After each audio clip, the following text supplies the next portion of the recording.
เดี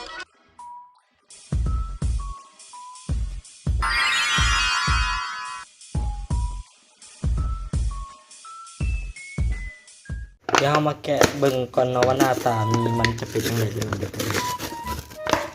โอ้กระเจ้าจะมีแบบอันนี้แล้วเนาะกระเจ้าจะมีแบบว่าใส่เป็นถุงอันนี้ให้เลยเนาะโอ้ก็ถือว่าคักดีเด้เนาะโอเคอันนี้น่าจะเป็นเจลติโอ้เจลติดว่ะโอ้ตายแล้วโอเคมาเดี๋ยวมาใส่กันเลยนี่ซอสมะพริกใส่อีก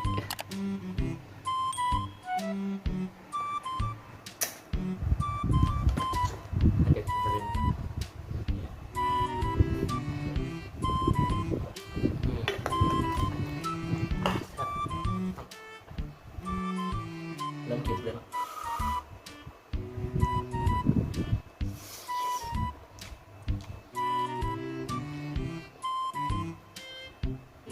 รสชาติมันจะออกแบบเผ็ดปกติธรรมดา